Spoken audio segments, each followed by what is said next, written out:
Good morning everyone. तो आज 28 मार्च है, हम सब लोग आज आपके सामने मिले हैं। तो पीरियोडिक टेबल में हम जो पढ़ा रहे थे उसमें एटॉमिक साइज के बारे में हमने डिस्कस किया था। अब नेक्स्ट टॉपिक पर आते हैं, वो है आयोनाइजेशन एनर्जी। डियर स्टूडेंट्स, हर टॉपिक को पढ़ने के बाद आप क्या करना, अपना मॉड्यूल को निकालना और उस पर जितने भी टाइप बाय टाइप क्वेश्चन होंगे उसको बनाते चलना। ठीक है, टाइप बाय टाइप क्वेश्चन बनाने का मजा यह है कि आप एक बार में सारे के सारे क्वेश्चन आप बनाने लगते हो। तो आपको अब मेरी आवाज आ रही है क्या? गुड, चलता हूं मैं। नेक्स्ट टॉपिक शुरू करता हूं, आयोनाइजेशन एनर्जी। लिखोगे आयोनाइजेशन एनर्जी।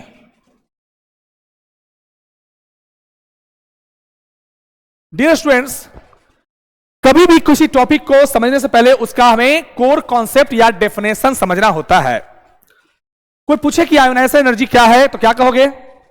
देखिए, किसी भी एटम में, जैसे मान लीजिए सोडियम एक एटम है, सोडियम का एक एटम है,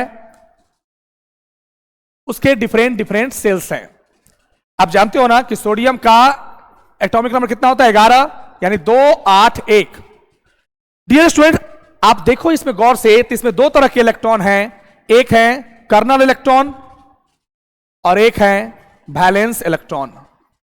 जो वैलेंस इलेक्ट्रॉन होते हैं वो न्यूक्लियस से ज्यादा दूर पर होते हैं, ज्यादा दूर अवस्थित होते हैं, यानी उनका डिस्टेंस ज्यादा होता है। और जिसका डिस्टेंस ज्यादा होता है वो क्या होगा? वो लूजली अटैच्ड होता है। क्या होता है? लूजली अटैच होता है। तो जो लूजली अटैच है उसके इलेक्ट्रॉन को हटाना आसान है ना, एज कंपेयर टू जो बहुत ज्यादा ताकत से जुड़ा हुआ है उसके तुलना में। तो साइंटिस्ट लोगों ने बहुत सारे अच्छे कॉन्सेप्ट को डेवलप किया। क्या कहा? The minimum amount of energy required to remove the electron which is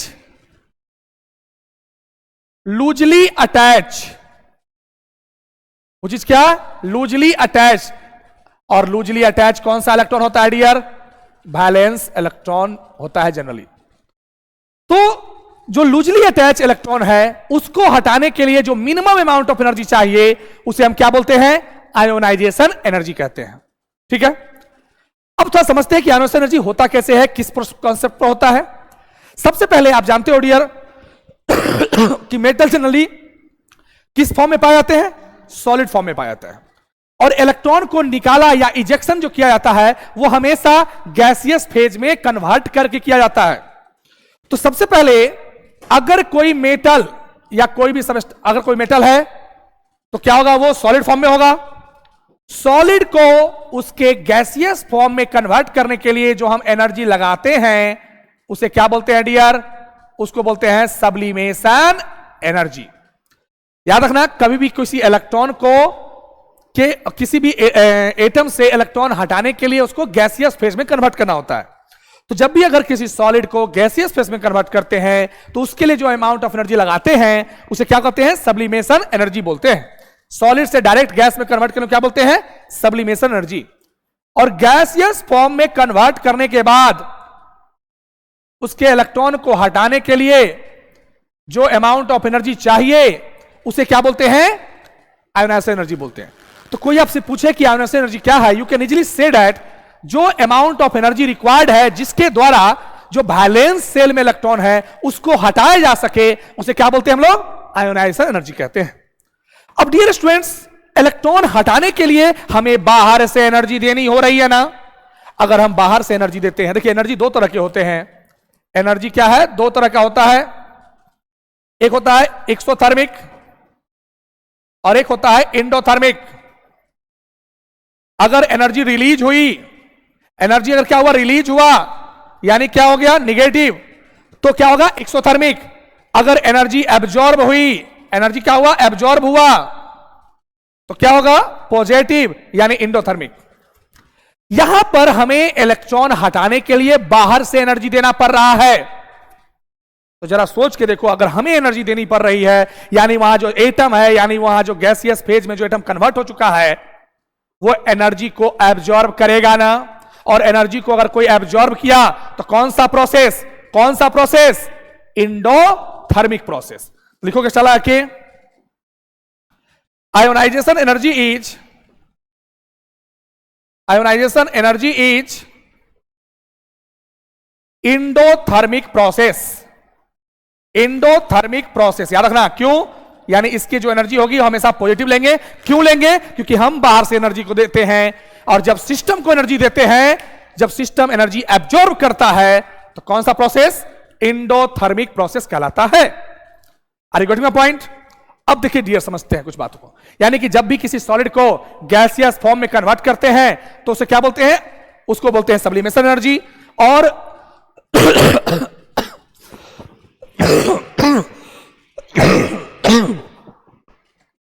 और इसमें एनर्जी हम देते हैं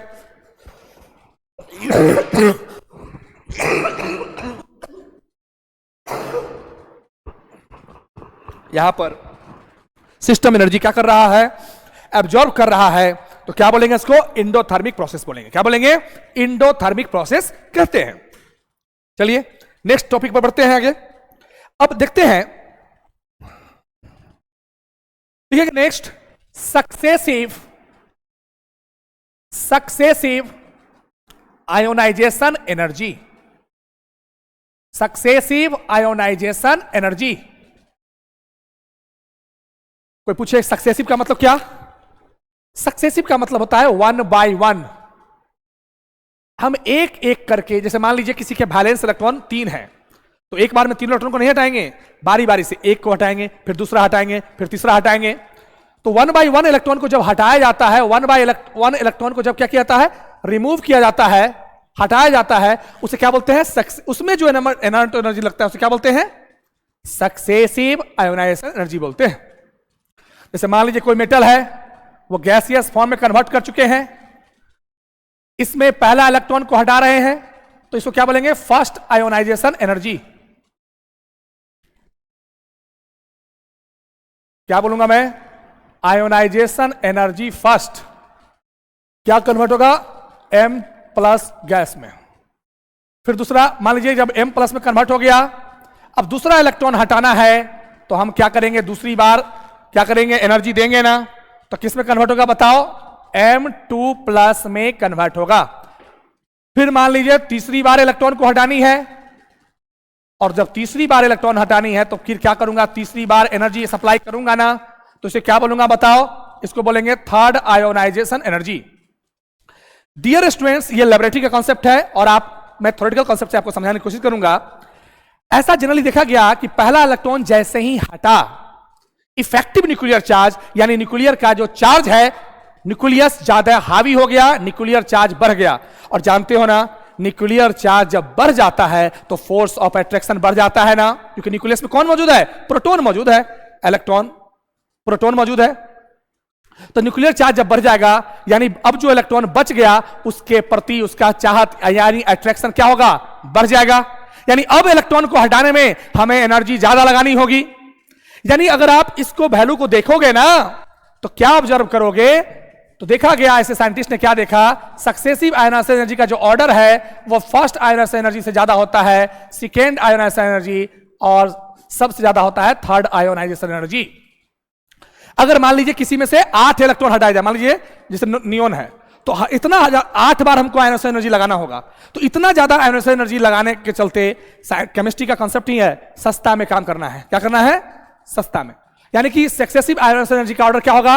फर्स्ट आयोनाइजेशन एनर्जी से ज्यादा कौन? सेकेंड। फिर कौन? थर्ड। अगर चौथा होगा, चौथा इलेक्ट्रॉन हटाएंगे तो क्या होगा? फोर्थ।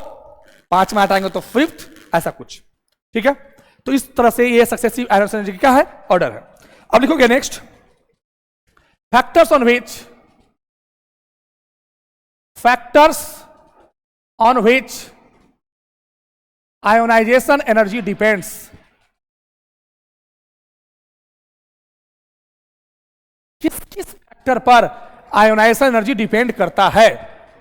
तो पहला याद रखना, एटॉमिक साइज पर। किस पर? Atomic size. कैसे डिपेंड करेगा? आयोनाइजेशन एनर्जी जो है वो एटॉमिक साइज का क्या होगा? इनवर्सली प्रोपोर्शनल होगा ना? ये आप समझते हो कि नहीं? मान लीजिए जिसका साइज बड़ा है यानी उसका क्या है, उसके अंदर फोर्स ऑफ अट्रैक्शन क्या है, तो कम है, और फोर्स ऑफ अट्रैक्शन कम है यानी क्या होगा? उसमें से इलेक्ट्रॉन हटाना क्या होगा? आसान होगा। तो देखिए ध्यान से, एटॉमिक साइज बड़ा है जैसे lithium, sodium, potassium, rubidium, caesium. Top से बॉटम आने पर क्या होता है डियर? टॉप से बॉटम आने पर एटॉमिक साइज क्या होता है? इंक्रीज करता है। एटॉमिक साइज इंक्रीज किया यानी जिसका साइज बड़ा है उसमें से इलेक्ट्रॉन हटाना क्या है? आसान की मुश्किल? आसान है। आपको पिछले क्लास में बता चुका हूं, सीजियम का साइज बड़ा है और सीजियम का क्या करते हैं हम लोग? फोटो इलेक्ट्रिक सेल में यूज करते हैं। एटॉमिक साइज ज्यादा है, एटॉमिक साइज अगर ज्यादा है इसका मतलब क्या होगा? आयोनाइजेशन एनर्जी क्या होगा? कमेगा ना? यानी आयोनाइजेशन एनर्जी का ऑर्डर अगर ग्रुप में देखा जाए, इन्हें ग्रुप में देखा जाए तो ग्रुप में क्या होगा बताओ? ग्रुप में लिथियम का ज्यादा होगा आयोनाइजेशन एनर्जी, फिर सोडियम का, फिर पोटेशियम का, फिर रुबिडियम का, और सबसे कम किसका होगा? सीजियम का सबसे कम होगा। यानी टॉप से बॉटम आने पर क्या होता है? आयोनाइजेशन एनर्जी क्या होता है? घटता जाता है। यानी सीजियम से इलेक्ट्रॉन हटाना क्या है? आसान है as compare to lithium, sodium, potassium, rubidium से। अगर हम बात करें जैसे किसमें है, ये हम बात करें ग्रुप में हो गया। अब आते हैं इन द, अच्छा एक बात पहले समझा देता हूं, दूसरा फैक्टर समझते हैं।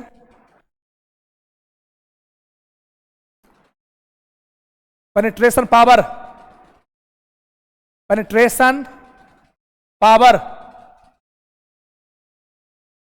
क्या होता है? पेनिट्रेशन पावर देखिए, न्यूक्लियस के द्वारा सबसेल पर जो फोर्स लगता है, शॉर्ट में बता दो, न्यूक्लियस के द्वारा सबसेल पर जो फोर्स लगता है उसे क्या बोलते हैं? पेनिट्रेशन पावर बोलते हैं।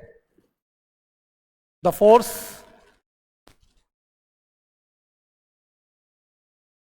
Bye the nucleus on the subshell are known as penetration power. और याद रखना पेनिट्रेशन पावर का ऑर्डर क्या होता है? एस, फिर पी, फिर डी और एफ। ये ऑर्डर ऑफ पेनिट्रेशन पावर है। ऑर्डर ऑफ पेनिट्रेशन पावर का ऑर्डर यही है। यानी एस के तरफ न्यूक्लियस क्या करता है? उसको ज्यादा ताकत से खींच के रखता है। ठीक है। तीसरा है stable electronic configuration. Stable electronic configuration आप जानते हो डियर, स्टेबल इलेक्ट्रॉनिक कॉन्फ़िगरेशन का मतलब होता है एक हाफ फील्ड और एक क्या? Full field. हाफ फील्ड का मतलब P में अगर 3 इलेक्ट्रॉन हो, D में 5 हो, F में 7 हो तो ये हाफ फील्ड होते हैं। P में 6 इलेक्ट्रॉन हो, D में 10 इलेक्ट्रॉन हो, F में 14 इलेक्ट्रॉन हो तो क्या होते हैं? ये फुल फील्ड होते हैं। अगर कोई किसी के आउटर मोस्ट कॉन्फ़िगरेशन में अगर इस तरह से आपको आ गया हाफ फील्ड और फुल फील्ड आ गया तो समझना क्या है? वो स्टेबल कॉन्फ़िगरेशन है। अगर कोई ऑलरेडी स्टेबल है यानी मोर स्टेबल है तो उसमें से इलेक्ट्रॉन हटाना आसान है कि मुश्किल है? क्या कोई लाइफ में अगर स्टेबल है उससे कोई कहेगा उसको वहां से हटाना चाहेगा, हटना चाहेगा क्या? हटना नहीं चाहेगा। और जब हटना नहीं चाहेगा तो उसको हटाने के लिए क्या करना होगा? हमें ज्यादा से ज्यादा एनर्जी लगानी होगी ना। और ज्यादा से ज्यादा एनर्जी लगाएंगे तो उसी को क्या बोलते हैं? एनर्जी बढ़ जाएगा ना। तो यानी कि जब किसी का अगर स्टेबल कॉन्फ़िगरेशन होगा तो शॉर्ट में सुन लो, ionization energy is directly proportional to more stability. यानी जो जितना ज्यादा स्टेबल है उसमें से इलेक्ट्रॉन हटाने के लिए हमें उतनी ज्यादा एनर्जी की जरूरत पड़ेगी। ये कहीं ना कहीं ये 3 फैक्टर दिमाग में रखना है जिस पर क्या करेंगे हम लोग? आयोनाइजेशन एनर्जी को कंपेयर करेंगे। ठीक है, चलिए नेक्स्ट बढ़ते हैं। जैसे मान लीजिए इन द पीरियड की बात करें तो देखिए सेकेंड पीरियड में कौन कौन एलिमेंट है जरा बताना? Lithium, beryllium, boron, carbon, nitrogen, oxygen, fluorine, neon. सबसे पहले इसको क्या करो? एटॉमिक साइज पर सजा के देखो। आप जानते हो ना एटॉमिक साइज सबसे बड़ा किसका होता है? मैं पिछले क्लास में बताया था, सबसे बड़ा एटॉमिक साइज होता है किसका? नोबल गैस का, अपने अपने पीरियड में। यानी नियोन का साइज सबसे बड़ा, लिथियम का साइज उसके बाद, देखिए sorry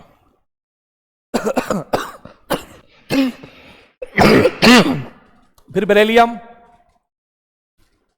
beryllium, boron, carbon, nitrogen, oxygen, और सबसे छोटा कौन? फ्लोरीन। तो छोटा कौन है? फ्लोरीन है। अब देखो, अब जस्ट मैंने बताया कि तो आयोनाइजेशन एनर्जी का ऑर्डर क्या होगा? आयोनाइजेशन एनर्जी का ऑर्डर अभी जस्ट बताया, जिसका साइज छोटा है उसमें से इलेक्ट्रॉन हटाना क्या है? क्योंकि उसका मेटेलिक स्ट्रेंथ यानी उसका स्ट्रेंथ क्या है? ज्यादा है, और स्ट्रेंथ ज्यादा हुआ तो क्या इलेक्ट्रॉन देगा?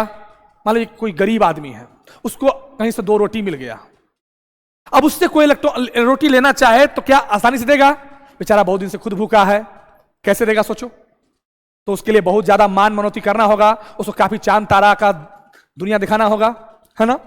उसी तरह से देखा गया कि नियोन जो है, नियोन तो नोबल गैस है, इसमें 8 इलेक्ट्रॉन है और ये स्टेबल कॉन्फ़िगरेशन शो करता है, इसलिए इसका आयोनाइजेशन एनर्जी भी क्या होगा?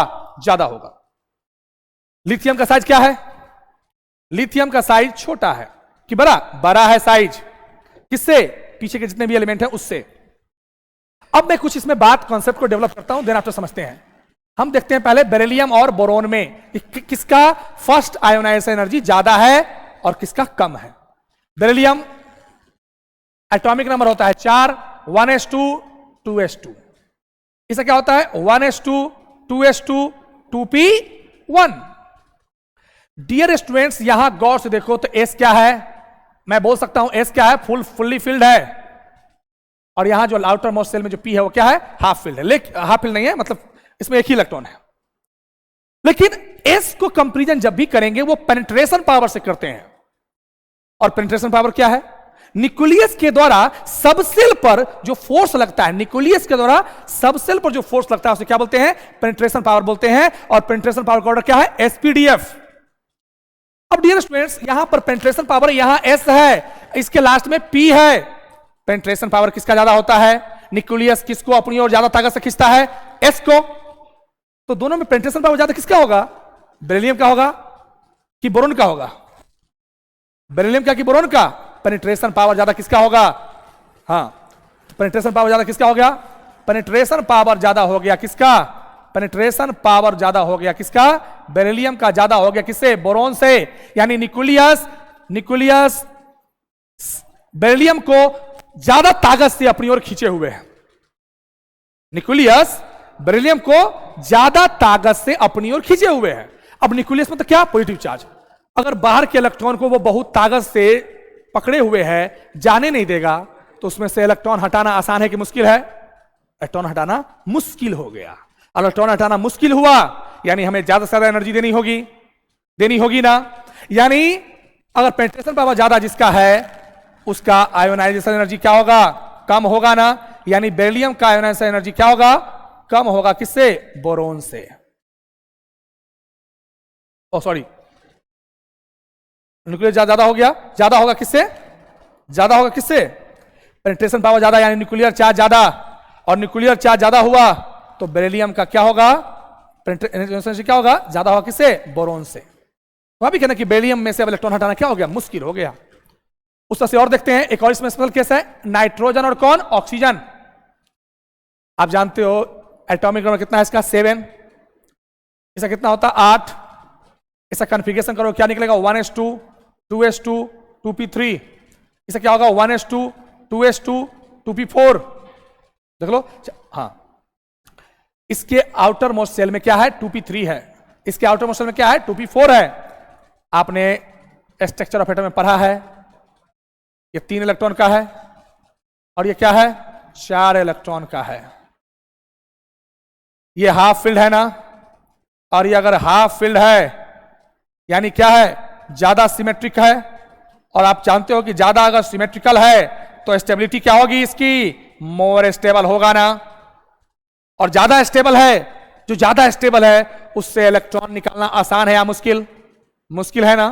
यानी नाइट्रोजन से इलेक्ट्रॉन हटाना क्या होगा, मुश्किल होगा। किसकी तुलना में, ऑक्सीजन की तुलना में, क्योंकि नाइट्रोजन क्या है, हाफ फिल्ड है।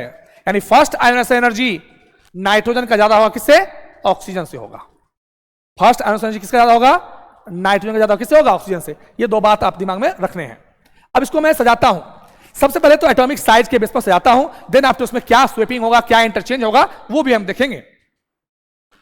सबसे ज्यादा आयोनाइजेशन एनर्जी किसका होगा, नियोन का, चलिए कोई शक नहीं।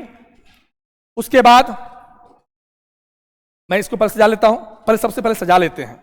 सबसे बड़ा साइज किसका है, नियोन को आप छोड़ दो, नियोन को जहां लगाना है लगा लेंगे। इसमें देखो सबसे बड़ा साइज किसका, लिथियम का। साइज बड़ा है यानी इलेक्ट्रॉन हटाना क्या है, मुश्किल की आसान, आसान है। तो यानी लिथियम का आयोनाइजेशन एनर्जी क्या होगा, क्या होगा, सबसे कम होगा। उसके बाद कौन होगा, हाँ साइज पर सजा लीजिए, बेरिलियम का ज्यादा, फिर बोरोन का ज्यादा, फिर किसका, कार्बन का ज्यादा, फिर नाइट्रोजन का ज्यादा, फिर ऑक्सीजन का ज्यादा, फ्लोरीन का, और सबसे ज्यादा कौन, सबसे ज्यादा कौन होगा, नियोन होगा ना। ये हमारा एक्सपेक्टेड ऑर्डर है। क्या है, एक्सपेक्टेड ऑर्डर, ये होना चाहिए था। क्योंकि डियर अभी जस्ट हमने पढ़ा है कि आयोनाइजेशन एनर्जी डिपेंड किस पर करता है, तो एटॉमिक साइज पर करता है। और साइज में सबसे छोटा कौन है, फ्लोरीन है अपने पीरियड में, और साइज में छोटा होने के चलते आयोनाइजेशन एनर्जी क्या होगा, ज्यादा होगा इसका। नियोन के साथ क्या है कि उसके 8 इलेक्ट्रॉन है और वो स्टेबल कॉन्फ़िगरेशन में है, यानी उसमें से इलेक्ट्रॉन हटाना क्या है, काफी मुश्किल है। लेकिन जब साइंटिस्ट लोगों ने ऑब्जर्व किया तो पाया क्या, बेरिलियम और बोरोन में कंपेयर किया तो इसका पेनिट्रेशन पावर क्या था, ज्यादा था। पेनिट्रेशन पावर ज्यादा होगा तो यानी इलेक्ट्रॉन हटाना क्या है, मुश्किल की आसान। माने न्यूक्लियस अगर ज्यादा ताकत से खींचे हुए है तो भाई आप इलेक्ट्रॉन को हटाने के लिए आपको ज्यादा एनर्जी देना होगा। तो क्या होगा, तो होगा ये कि बेरिलियम स्वेप कर जाएगा यहां पर और बोरोन स्वेप कर जाएगा यहां पर। ये क्या है, हाफ फील्ड है, ये P3 है और ये P4 है, ये स्वैप कर जाएगा यहां पर और ये स्वैप कर जाएगा यहां पर। ठीक है, क्यों, अब जस्ट हमने डिस्कस कर लिया। तो इसका जो करेक्ट ऑर्डर होगा डियर, वो करेक्ट ऑर्डर दिमाग में रखने का है। क्या होगा बताओ, लिथियम, फिर बेरिलियम के बाद नहीं कौन होगा, बोरोन, फिर कौन, बेरिलियम, फिर अच्छा इन दोनों का अगर कोई रीजन पूछे तो क्या कहोगे, ड्यू टू पेनिट्रेशन पावर। इन दोनों का रीजन पूछे क्या कहोगे, half field stable configuration, beryllium. उसके बाद कौन, कार्बन, नाइट्रोजन, ऑक्सीजन में कौन, ऑक्सीजन। क्यों, क्योंकि उसका P4 है, फर्स्ट आयोनाइजेशन एनर्जी का ऑर्डर रही है। ठीक है ना, तो ऑक्सीजन, फिर कौन, नाइट्रोजन, फिर कौन, फ्लोरीन, और सबसे ज्यादा कौन, नियोन। ये है करेक्ट ऑर्डर है किसका, आयोनाइजेशन एनर्जी का ऑर्डर है। आई होप आप लोग इस पॉइंट को गेट कर रहे होगे, समझ रहे होगे। चलिए तो मैं इसके आगे बढ़ता हूं।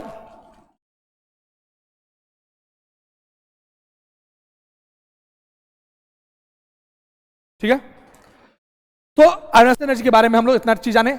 अब हम थोड़ा कंपेयर करते हैं फर्स्ट और सेकेंड आयोनाइजेशन एनर्जी के बीच में। आयोनाइजेशन एनर्जी फर्स्ट और सेकेंड का कंपेयर करते हैं बहुत सारे एलिमेंट के बीच में। जैसे देखिए नाइट्रोजन और ऑक्सीजन के बीच में, नाइट्रोजन क्या होता है, P3, इसे क्या होता है, P4। ये क्या है, हाफ फील्ड कॉन्फ़िगरेशन है ना, और हाफ फील्ड है तो ज्यादा स्टेबल है, यानी मोर स्टेबल है ना, और मोर स्टेबल है तो इसमें से इलेक्ट्रॉन हटाना क्या है, मुश्किल की आसान, आसान की मुश्किल, मुश्किल है। यानी फर्स्ट आयोनाइजेशन एनर्जी क्या होगा, नाइट्रोजन का ज्यादा होगा किससे, ऑक्सीजन से।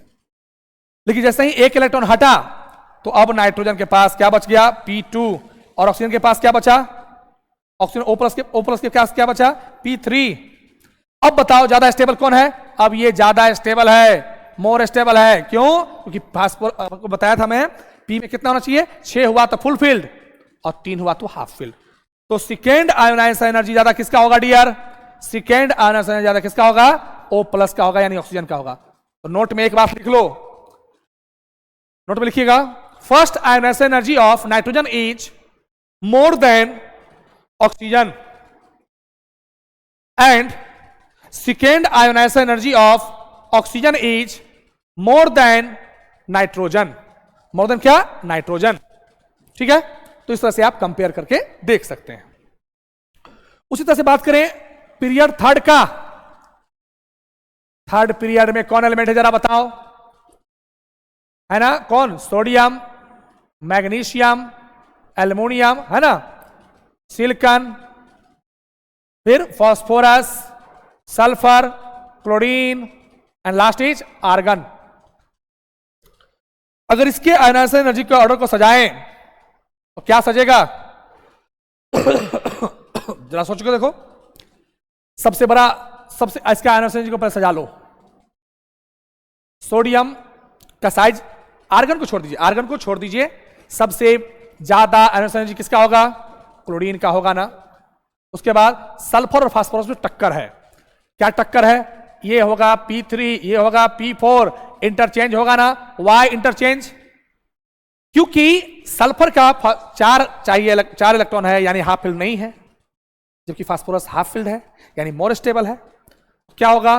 फास्फोरस आगे आ जाएगा, सल्फर पीछे आ जाएगा। अब इसमें देखिए, इसका क्या है, इसका, इसमें क्या है, S है, इसमें P है, किसके चलते? हाँ, पेनिट्रेशन पावर के चलते। क्या होगा?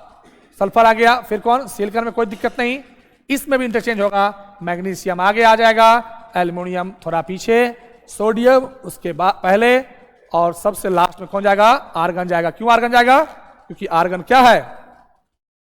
हाँ, ठीक है, आर्गन क्या है? नोबल गैस है, ये स्टेबल कॉन्फ़िगरेशन में आता है, और जिसका भी स्टेबल कॉन्फ़िगरेशन होगा डियर, है ना, ठीक है। तो आई होप समझ में आ गया। चलिए नेक्स्ट लिखेंगे, नेक्स्ट टॉपिक लिखोगे एप्लीकेशन ऑफ आयोनाइजेशन एनर्जी। आखिर हम आयोनाइजेशन एनर्जी पढ़ तो लिए, किस तरह से क्वेश्चन को टिक लगाएंगे? ठीक है, एप्लीकेशन ऑफ क्या? Ionization energy. पहला है मेटेलिक स्ट्रेंथ के लिए, मेटेलिक कैरेक्टर के लिए, कौन कितना अच्छा मेटल है वो कैसे डिसाइड करेंगे? मान लीजिए मैं कहा सोडियम अच्छा मेटल है, तो मैं बोल दिया और आप मान भी लिए। देखिए उसके लिए कॉन्सेप्ट चाहिए कि कैसे पकड़ेंगे कि कौन अच्छा मेटल है। तो याद रखना, मेटल हमेशा वो अच्छा है जो इलेक्ट्रॉन इजीली रिमूव कर दे, जो इलेक्ट्रॉन इजीली डोनेट कर दे या दे दे, उसे क्या बोलते हैं? यानी क्या? इजीली लूज द इलेक्ट्रॉन्स, जो क्या कर दे? इजीली इलेक्ट्रॉन को लूज कर दे, और क्या? आर गुड मेटल, और क्या? Good metal. मेटल का कैरेक्टरिस्टिक क्या है?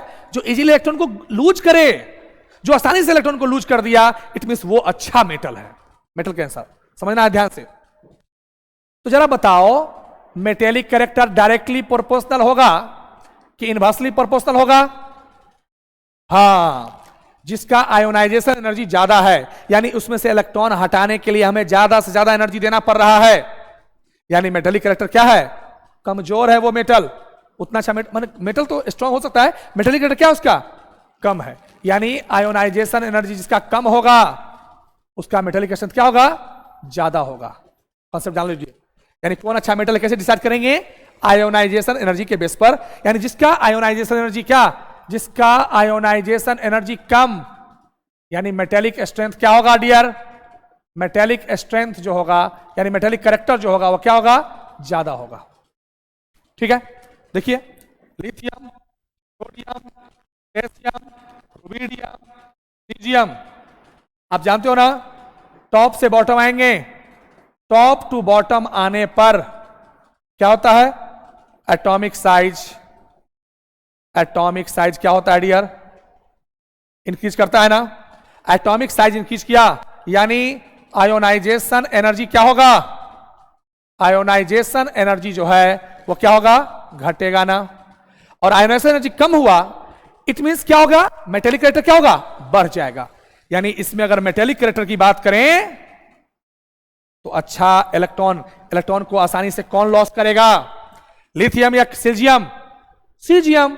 क्यों? क्योंकि सीजियम का साइज बड़ा है, और सीजियम का साइज बड़ा है यानी इलेक्ट्रॉन को क्या करेगा? वो आसानी से लॉस करेगा। यानी मेटेलिक कैरेक्टर की बात करें तो लिथियम से अच्छा मेटल कौन है? सोडियम। सोडियम से अच्छा मेटल पोटेशियम, फिर रुबिडियम, और लास्ट में कौन? सीजियम। यानी सीजियम का मेटेलिक स्ट्रेंथ माने मेटेलिक कैरेक्टर क्या है? माने वो आसानी से इलेक्ट्रॉन को लूज कर सकता है, और जो जितना आसानी से इलेक्ट्रॉन को लॉस करेगा वो उतना अच्छा क्या है? मेटल होता है।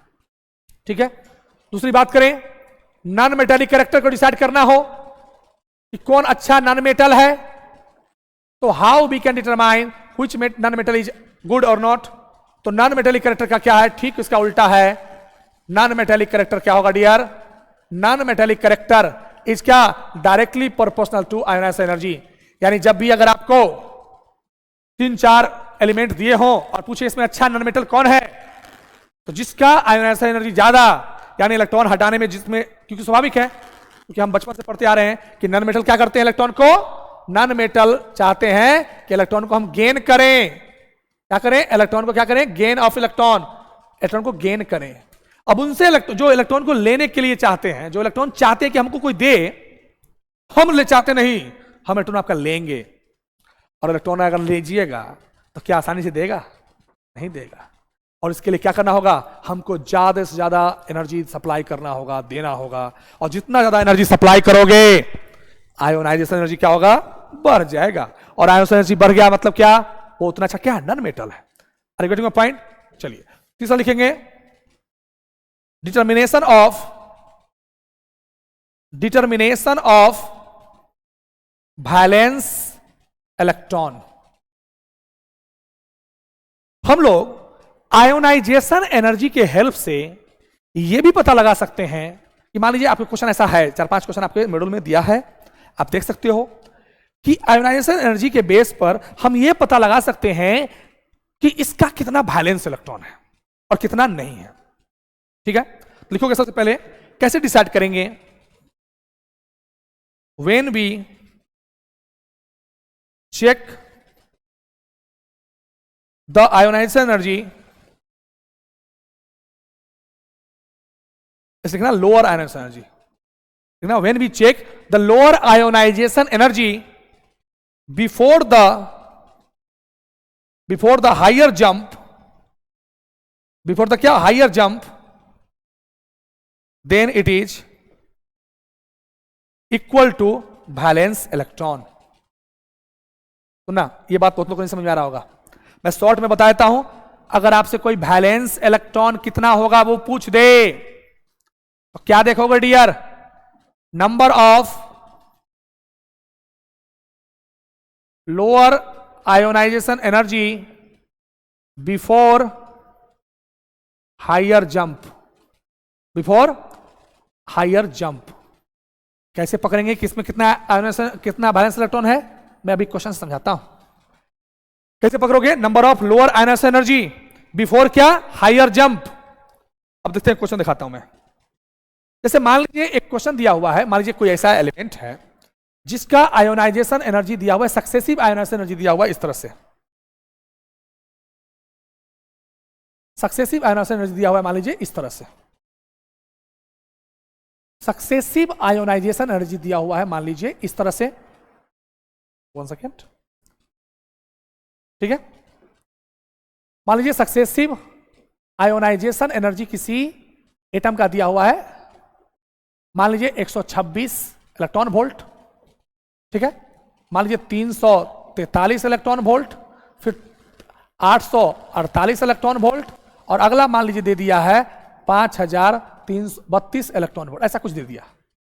ठीक है, तो गौर से देखिए, यहां से यहां तक लोअर थोड़ा बढ़ा तो जरूर है, स्वाभाविक है, आपको मैं पहले ही बताया हूं कि आयोनाइजेशन एनर्जी जो है, सक्सेसिव आयोनाइजेशन एनर्जी जो है, वो हमेशा क्या होता है, बढ़ता है। क्यों बढ़ता है, क्योंकि इफेक्टिव न्यूक्लियर चार्ज बढ़ जाता है, और इफेक्टिव न्यूक्लियर चार्ज यानी न्यूक्लियस का जो अब इलेक्ट्रॉन हटने के बाद जो बच गया इलेक्ट्रॉन, उसके साथ जो स्ट्रेंथ है वो उसका बढ़ जाता है, तो वो इलेक्ट्रॉन को जाने तो देगा नहीं, और देगा उसके लिए हमको ज्यादा एनर्जी देना पड़ेगा। ठीक है, तो यहां देखो, यहां भी देखो लगभग दुगुना से थोड़ा बढ़ा, लेकिन यहां गौर से देखो तो क्या हुआ, लगभग 7 गुना बढ़ गया। यानी क्या है, यहां पर बहुत बड़ा जंप दिखाई दे रहा है, हायर जंप दिखाई दे रहा है ना। यानी अगर बहुत बड़ा जंप यहां पर हुआ है, इसका मतलब क्या है, ये पक्का कहीं ना कहीं क्या हो गया, मोर स्टेबिलिटी का बेस पर है। तो आपसे क्वेश्चन ऐसा देगा, अब पूछेगा कितना वैलेंस इलेक्ट्रॉन है, तो जो हायर जंप आपके सामने दिखा उससे पहले देखो कितना लोअर आयोनाइजेशन एनर्जी कितने हैं। तो ये हायर, ये क्या है, हायर आयोनाइजेशन एनर्जी वाले हैं। क्वेश्चन को ऐसे बनाना होता है। ऐसे क्वेश्चन आपको दिखेंगे, विदिन सेकंड में मारना होगा। उससे पहले देखो कितने लोअर आयोनाइजेशन एनर्जी है, ये है लोअर आयोनाइजेशन एनर्जी, और कितने हैं, 3 है, यानी उस एटम का वैलेंस इलेक्ट्रॉन कितना होगा, 3 हो जाएगा। उस एटम का वैलेंस इलेक्ट्रॉन कितना होगा, 3 होगा, क्योंकि 3 इलेक्ट्रॉन हटाने के बाद वो सबसे ज्यादा स्टेबल फॉर्म में आ गया है, और सबसे ज्यादा स्टेबल फॉर्म में आ गया है, इसमें इसका मतलब है कि वो मोर स्टेबिलिटी को शो कर रहा है, यानी वो नोबल गैस की कॉन्फ़िगरेशन को शो कर रहा है। अब उसमें से इलेक्ट्रॉन अगर कोई हटाना चाहेगा तो नेचुरली है कि उसमें ज्यादा से ज्यादा एनर्जी क्या करना होगा, देना पड़ेगा ना। तो याद रखना, जिसके वैलेंस 3 होगा उसके लिए ऐसा होगा। इस तरह से क्वेश्चन देता हूं, मान लीजिए 126 इलेक्ट्रॉन वोल्ट, सेकेंड मान लीजिए दे दिया 420 इलेक्ट्रॉन वोल्ट, थर्ड दे दिया मान लीजिए 860 इलेक्ट्रॉन वोल्ट, फोर्थ दे दिया मान लीजिए 1760 इलेक्ट्रॉन वोल्ट, और सिक्स दे दिया मान लो 6500 इलेक्ट्रॉन वोल्ट, 6500 इलेक्ट्रॉन वोल्ट। ठीक है, अब बताइए क्या होगा, यहां दुगना थोड़ा बढ़ा, थोड़ा और बढ़ा, यहां बढ़ा, लेकिन यहां क्या हो गया, लगभग लगभग 4 गुना बढ़ गया। यानी कितना होगा इसका वैलेंस बताओ, लोअर आयोनाइजेशन एनर्जी कितना है, 1 2 3 4, ये वाला है, तो क्या हो गया, वैलेंस इलेक्ट्रॉन कितना हो गया, 4 हो गया। ठीक है, कितना हो गया वैलेंस बताओ, 4 हो गया। चलिए नेक्स्ट आगे बढ़ते हैं। अब डियर स्टूडेंट्स, नेक्स्ट है, जब हमने आयोनाइजेशन एनर्जी के बारे में पढ़ा, डिस्कस किया, तो कुछ कुछ बातें जाने। अब हम नेक्स्ट टॉपिक के आगे बढ़ते हैं तो अच्छा रहेगा। नेक्स्ट लिखेंगे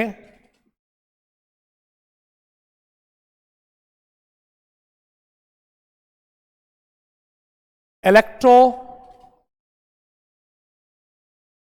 निगेटिविटी। थोड़ा बड़ा लिखूं, अच्छा ठीक है लिखता हूं।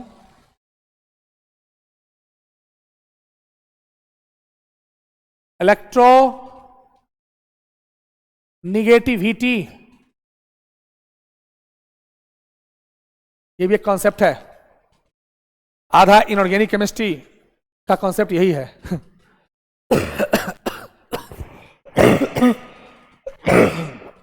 ठीक है, चलिए मैं समझते हैं क्या होता है इलेक्ट्रोनिगेटिविटी।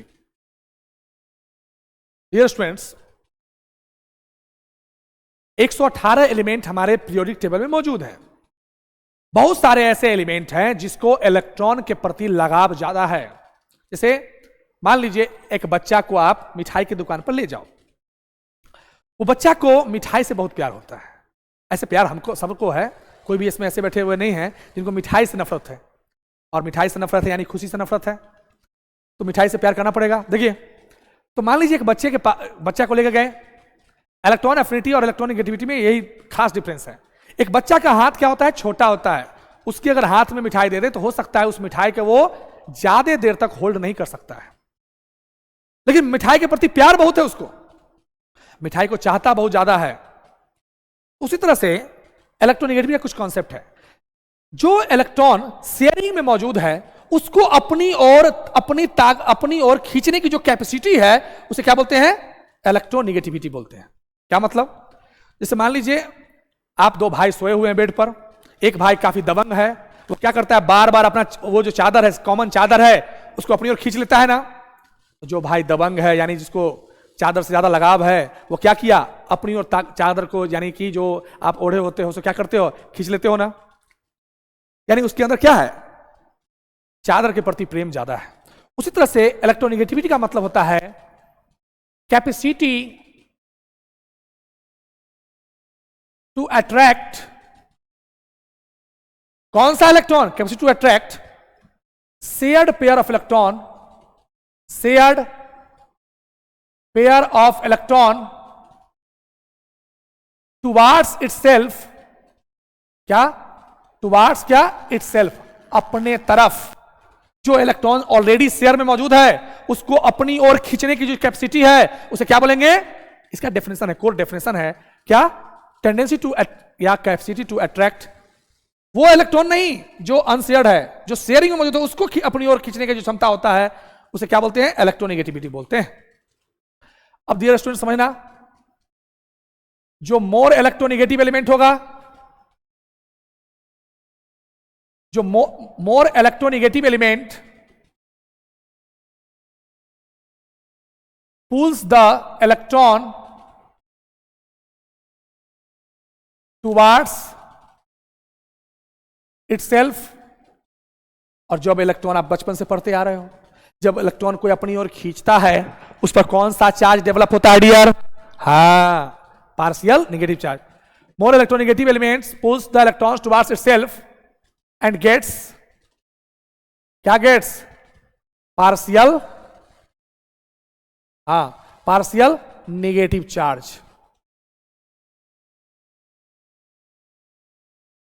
और जो लेस इलेक्ट्रोनिगेटिव एलिमेंट है, लेस इलेक्ट्रोनिगेटिव एलिमेंट है, गेट्स, क्या गेट्स, क्या पाता है? Partial, partial positive charge. अब देखिए डियर, 118 एलिमेंट है।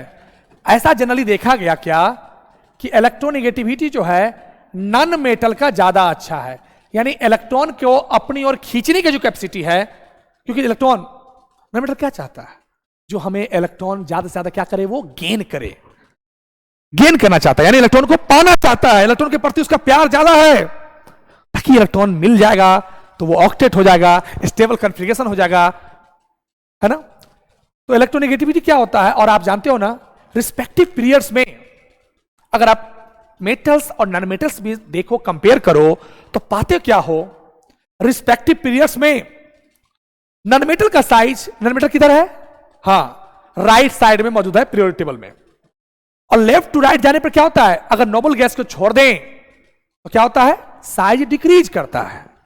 तो जिसका साइज छोटा है, अब बताया था ना, जिसका साइज छोटा है यानी इलेक्ट्रॉन के प्रति उसका प्यार क्या है? ज्यादा है। और प्यार ज्यादा है यानी इलेक्ट्रॉन वो देगा कि लेगा? वो इलेक्ट्रॉन देगा नहीं, लेगा। यानी एटॉमिक साइज क्या होगा बताओ? एटॉमिक साइज का ये होगा क्या? इनवर्सली प्रोपोर्शनल होगा, है ना? यानी एटॉमिक साइज जिसकी ज्यादा होगी उसका इलेक्ट्रोनिगेटिविटी क्या होगा? कम होगा। ठीक है, यानी जनरली क्या होता है, लिख लो नोट में, जनरली क्या होता है? Generally non metals having more electronegativity, electron के प्रति चाहत, इलेक्ट्रॉन को अपनी ओर मिलाने की क्षमता नॉन मेटल का क्या होता है? काफी ज्यादा होता है। ऐसे तो बहुत सारे हैं, लेकिन मैं, एक साइंटिस्ट थे जिनका नाम था पॉली, क्या नाम था? Polling scale. पॉली साहब ने एक स्केल बनाया, उसके बेसिस पर उन्होंने टॉप 10 एलिमेंट का इलेक्ट्रॉन के कैपेसिटी टू अट्रैक्ट करने का क्षमता जो इलेक्ट्रॉन को है उसको सजाया। उस स्केल को आपको याद रखना है। उन्होंने क्या देखा कि फ्लोरीन का जो स्केल में कितना वैल्यू है? 4.0, ऑक्सीजन का कितना है? 3.5, नाइट्रोजन का कितना है? 2.98 है, जिसको हम लेके चलेंगे 3 लेके चलेंगे, 2.97 होता है एक्चुअली। क्लोरीन का होता है 3.17, लेकिन हम भी इसका 3.1 लेके चले तो अच्छा है। उसके बाद ब्रोमीन की बात करें, क्या होता है? 2.8, 2 कितना? 8। ब्रोमीन की बात करें तो कितना होता है एनसीईआरटी के अकॉर्डिंग? 2.8। उसके बाद ब्रोमीन के बाद आयोडीन की बात करें 2.5, सल्फर की बात करें 2.5, कार्बन की बात करें 2.5, फास्फोरस की बात करें 2.1, हाइड्रोजन की बात करें 2.1। ये टॉप 10 एलिमेंट हैं और ये इनका पॉली स्केल के अकॉर्डिंग क्या है? इलेक्ट्रोनिगेटिविटी का क्या है? वैल्यू है। अब इसको बहुत बच्चे याद नहीं कर पाते हैं, इसके लिए मैं ट्रिक दे रहा हूं, इसको दिमाग में रखने का है। क्या? जैसे मान लीजिए आपका कोई भाई है जो 11th 12th में पढ़ता है। 11th 12th को क्या बोलते हो डियर? ISC बोलते हो ना, इंटरमीडिएट साइंस बोलते हो ना? हाँ। और उसमें केमिस्ट्री हम पढ़ाते हैं, तो केमिस्ट्री में क्या होता है? pH वैल्यू होता है ना? हाँ। इस वैल्यू को कैसे याद रखेंगे? तो सबसे पहले मान लीजिए आपके पेरेंट्स ने कहा कि भाई को कॉल लगाओ, तो क्या पढ़ रहा है? तो आपने क्या किया? पहले फोन को ऑन किया। पहले फोन जो क्या था? स्विच ऑफ था, उसको आपने क्या किया? ऑन किया। F मतलब क्या? फोन। फोन को क्या किया डियर? ऑन किया। और ऑन करने के बाद ऐसे नाइट्रोजन क्लोरीन का बराबर माना गया है, लेकिन हम चाहें तो क्लोरीन ज्यादा होता है एक्चुअली, लेकिन हम लोग बराबर मान के भी चल सकते हैं। फोन को ऑन किया, सीएल मतलब क्या, कॉल किया। किसको कॉल किया, अपने भाई को किया। बीआर मतलब भाई, ब्रोदर को किया कॉल। और ब्रोदर पढ़ कहां रहा था, आईएससी में पढ़ता है। और आप गौर से देखो तो आईएससी का क्या है, 2.5 2.5 2.5 है ना। तो आयोडीन, सल्फर और कार्बन का इलेक्ट्रोनेगेटिविटी क्या है, सेम है। और आईएससी में पढ़ क्या रहा था, पीएच वैल्यू पढ़ रहा है। क्या पढ़ रहा है डियर, पीएच वैल्यू पढ़ रहा है। पीएच समझते हो ना, हाँ, पोटेंशियल ऑफ हाइड्रोजन, बहुत अच्छी बात है। क्या होगा 2.8, ये होता है 3.1, अप्रोक्सीमेट 3 ले सकते हो, 3 इसका भी ले लो। ये क्या होगा 3.5, ये क्या होगा 4। आई होप ये ऑर्डर याद हो जाएगा आपको। क्या किया बताओ, फोन को ऑन किया, कॉल किया। किसको कॉल किया, हमने ब्रोदर को कॉल किया। ब्रोदर किस क्लास में पढ़ता था, आईएससी में पढ़ता है। क्या पढ़ता है, पीएच वैल्यू पढ़ता है। याद रखना, इन 10 से जितने भी पीरियोडिक टेबल में एलिमेंट्स मौजूद हैं, उनका पॉली स्केल में वैल्यू क्या है, कम होता है। क्योंकि इन 10, ये टॉप 10 खिलाड़ी हैं, ये टॉप 10 इलेक्ट्रोनेगेटिव एलिमेंट्स हैं, जिनको इलेक्ट्रॉन के प्रति चाहत, इलेक्ट्रॉन के प्रति प्यार, इलेक्ट्रॉन के प्रति आकर्षण कुछ ज्यादा ही है। ये कहीं भी इलेक्ट्रॉन देखते हैं, अपना तो इलेक्ट्रॉन लेते ही हैं, अपना तो किसी को देंगे भी नहीं। ये शेयरिंग में जो इलेक्ट्रॉन है उसको भी अपनी ओर खींच लेते हैं, ताकि इनका बॉन्ड स्ट्रांग हो, इनका क्या हो, ऑक्टेट कंप्लीट हो सके। ठीक है, ठीक है, इस ऑर्डर को याद रखेंगे। अब देखो डियर, इलेक्ट्रोनेगेटिविटी का बात समझ में आ रहा होगा, ये ऑर्डर आपको याद रहेगा शायद, आई होप सो। चलिए नेक्स्ट आगे बढ़ते हैं। एप्लीकेशन ऑफ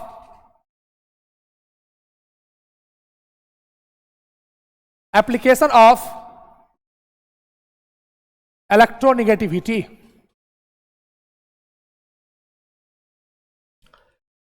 एप्लीकेशन ऑफ क्या, इलेक्ट्रोनेगेटिविटी।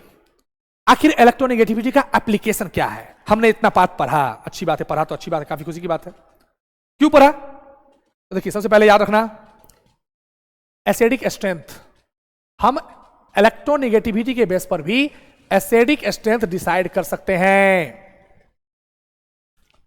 क्या कर सकते हैं, इलेक्ट्रोनेगेटिविटी के बेस पर भी हम एसिडिक स्ट्रेंथ डिसाइड कर सकते हैं। वाह, यानी याद रखना, more electronegative of central atom, central atom अगर ज्यादा इलेक्ट्रोनेगेटिव है, वो क्या होगा, मोर एसिडिक।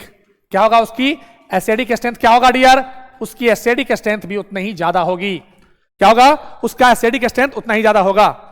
ठीक है, जैसे मान लीजिए आपको कभी दे दे क्वेश्चन कि N2O5 और P2O5 में ज्यादा एसिडिक कौन है। अब बार बार आपको लैब को लेके जाएगा नहीं कोई, इतना लैब में लेके जाए तो 3 करोड़ कंपाउंड है, बार बार आप लैब में बैठे रहोगे। और हम जीते कितने साल, अगर 100 साल भी जिएंगे तो 36,500 दिन जीते हैं। तो देखो नाइट्रोजन और फास्फोरस में ज्यादा इलेक्ट्रोनेगेटिव कौन है, नाइट्रोजन है ना। और ज्यादा इलेक्ट्रोनेगेटिव है तो शॉर्ट में अगर मारना हो तो कौन ज्यादा एसिडिक स्ट्रेंथ बनाएगा बताओ, एसिडिक स्ट्रेंथ ज्यादा वो होगा जो क्या होगा, मोर इलेक्ट्रोनेगेटिव है। और यहां नाइट्रोजन देखो गौर से, क्या है, मोर इलेक्ट्रोनेगेटिव है ना, वो सबसे ज्यादा क्या होगा, एसिडिक स्ट्रेंथ बनाएगा। सेंट्रल एटम को देखेंगे, अगर सेंट्रल एटम ज्यादा स्ट्रॉन्ग माने मोर इलेक्ट्रोनेगेटिव है तो क्या कहेंगे, वो क्या होगा, एसिडिक स्ट्रेंथ क्या ज्यादा होगा। ये पहला तरीका है, आई होप समझ में आ गया होगा। दूसरा है एसिडिक स्ट्रेंथ, हम लोग अगर मान लीजिए ऐसा भी हुआ कि जब सेम सेंट्रल एटम मौजूद हो, क्या हो, सेंट्रल एटम अगर सेम हो, अगर सेम सेंट्रल एटम दे दिया और तब पूछे बताओ इसमें एसिडिक स्ट्रेंथ ज्यादा किसका, तो कैसे पकड़ोगे, सुनना इधर ध्यान से। लोअर ऑक्सीडेशन स्टेट जिसका होगा, लोअर ऑक्सीडेशन स्टेट होगा तो क्या होगा, वो क्या होगा, लेस एसिडिक होगा। क्या होगा, लेस एसिडिक होगा। और अगर मोर ऑक्सीडेशन स्टेट होगा तो क्या होगा, मोर एसिडिक होगा डियर। 100 बातों की एक बात, अगर एसिडिक स्ट्रेंथ को कंपेयर करना हो और सेंट्रल एटम भी क्या हो, सेम हो, तो इलेक्ट्रोनेगेटिविटी का सहारा नहीं लेंगे, उस समय किसका सहारा लेंगे, ऑक्सीडेशन स्टेट ऑफ द क्या, एटम का, सेंट्रल एटम का। एसिडिक एसिड क्या करेंगे? सेंट्रल एटम का लेंगे सहारा, ठीक है ना। अब दिखाता हूं। जैसे मान लीजिए आपके सामने दे दूं मैं H3PO4, H3PO3 और क्या दे दूं? H3PO2, और तीनों में कंपेयर करने के लिए दूं कि डियर हमको यह बताओ कि तीनों में एसिड कौन अच्छा है। तो आपको अब कहोगे हम लैब में जाएंगे, कंफर्म करेंगे इसको। तो भैया लैब में आपको बार बार लेके नहीं जा सकते हैं। पता चला आप एसिड के जगह, आप कुछ अच्छा जगह क्या होगा, कुछ ऐसा खा लिए, अब बार बार देखिए ध्यान से। तो क्या करेंगे? Oxidation state. यहां पर देखो सेंट्रल एटम कौन होगा? Phosphorus, phosphorus, phosphorus. कहीं ना कहीं सेंट्रल एटम का भी डिसीजन इलेक्ट्रोनेगेटिविटी के बेस पर किया जाता है। और सेंट्रल एटम कभी भी हाइड्रोजन को नहीं बनाया जाता है। और किसको नहीं? हाइड्रोजन को नहीं बनाया जाता है कभी भी सेंट्रल एटम। और लेस इलेक्ट्रोनेगेटिव को सेंट्रल एटम बनाया जाता है। यहां देखो तो हाइड्रोजन रेस से बाहर है, ऑक्सीजन मोर इलेक्ट्रोनेगेटिव है फास्फोरस से, डैश बाय फास्फोरस क्या है? लेस इलेक्ट्रोनेगेटिव है, इसलिए सेंट्रल एटम किसको बनाएंगे?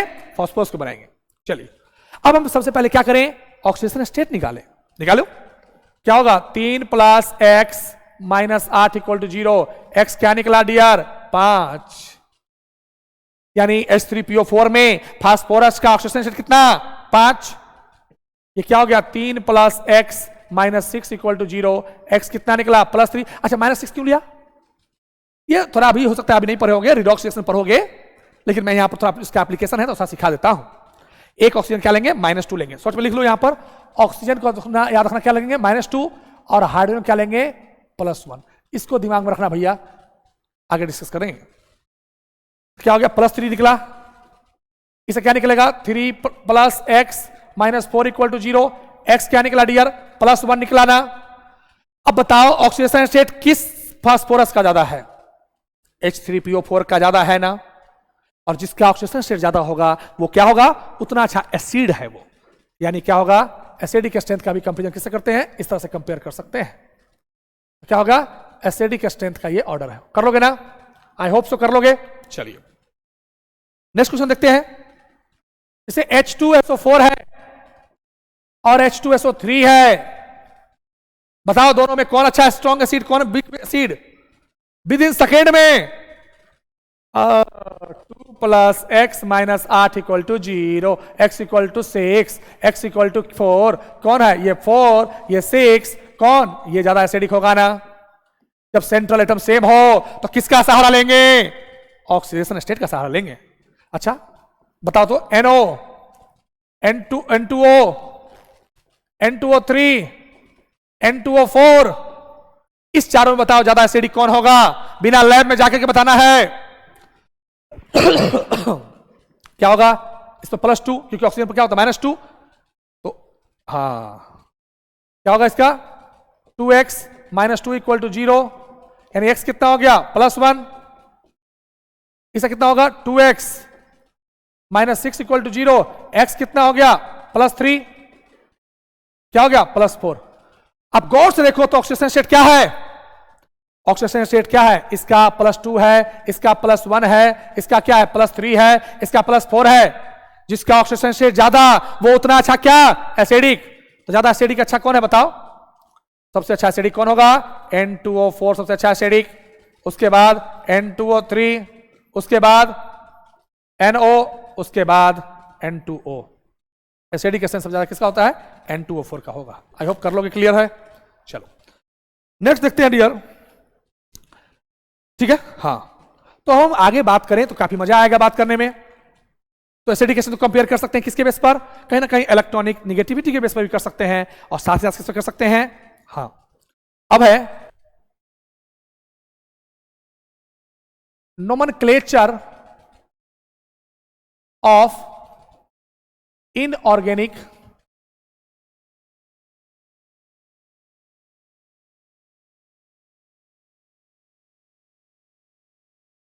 ठीक है।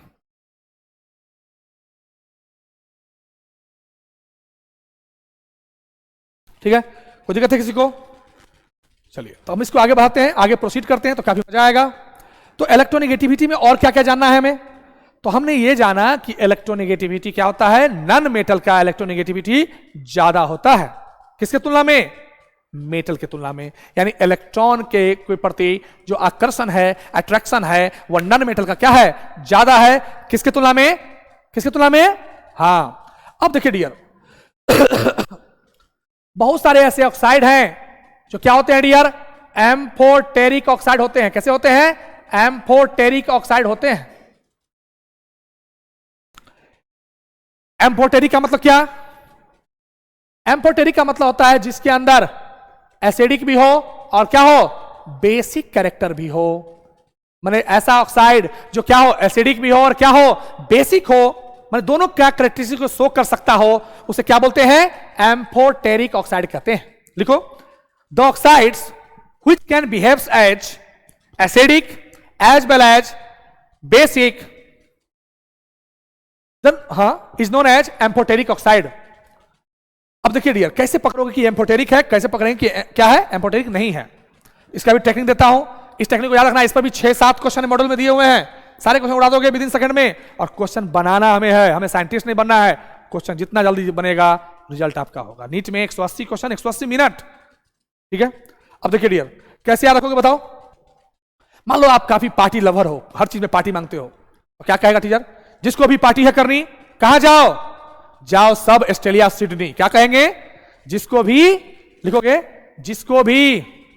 मान लो काफी आप पार्टी लवर हो, होता है ना, एक आध बच्चा हर बात में पार्टी मांगता है, तो ऐसे बच्चों को मैं कहना चाहता हूं, जिसको भी, लिखो, जिसको भी, जिसको भी, जिसको भी करनी है पार्टी, क्या करना है भाई? जिसको भी करनी है पार्टी, क्या करना है? पार्टी करना। जिसको भी करनी है पार्टी, जाओ जाओ जाओ। कहां जाओ? जाओ सब, जाओ सब कहां? ऑस्ट्रेलिया, ऑस्ट्रेलिया जाओ। और ऑस्ट्रेलिया में भी कहां जाओ? सिडनी जाओ। ऑस्ट्रेलिया में एक जगह है सिडनी, जहां पर देखते होगे सिडनी है ना। जिसको भी पार्टी है करनी, कहां जाना है? जाओ सब ऑस्ट्रेलिया सिडनी। क्यों जाए भाई? देखो, जिसको भी यानी क्या होगा? जेडन, जेडन का ऑक्साइड कैसा होगा? एम्फोटेरिक होता है। कि नहीं? यहां पर देखो, Be2O3 एम्फोटेरिक होता है। बी मतलब ई लेंगे। पी का मतलब क्या? Pb2O3 यानी लेड वाला, लेड ऑक्साइड क्या होगा? एम्फोटेरिक। Ga गैलियम क्या होगा? Ga2O3 गैलियम का ऑक्साइड, ये भी कैसा है? एम्फोटेरिक। सब मतलब क्या? Sb2 एंटीमनी वाला ऑक्साइड, Sb2O3 कैसा? एम्फोटेरिक। ऑस्ट्रेलिया क्या लेंगे? ऑस्ट्रेलिया क्या बताओ? Al क्या होगा? Al2O3 ये भी कैसा है? एम्फोटेरिक है ना, एम्फोटेरिक ऑक्साइड है। सिडनी, अब कोई सिडनी चला गया तो क्या होगा? SnO2 क्या होगा? Sn मतलब हो गया, Sn मतलब टीन ऑक्साइड। तो याद रखना, ये जो 1 2 3 और लगभग 7 ऐसे हैं जो कैसे होते हैं? एम्फोटेरिक ऑक्साइड होते हैं। याद रखना, स्ट्रिक को याद ना, एम्फोटेरिक ऑक्साइड होते हैं। और मैं बता देता हूं, बहुत सारे पीरियड टेबल में क्वेश्चन दिखाई देंगे। न्यूट्रल ऑक्साइड का भी क्वेश्चन दिखाई देगा। लिखोगे न्यूट्रल ऑक्साइड। बताओ डियर, क्या होता है न्यूट्रल ऑक्साइड? ऐसा ऑक्साइड जो ना एसिडिक है ना बेसिक है, उसे क्या बोलते हैं डियर?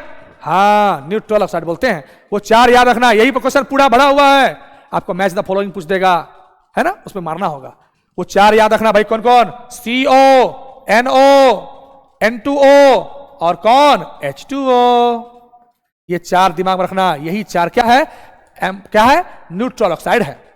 तो आई होप सो आपने काफी मजा लिया होगा। और आप thank you so much and take care, bye.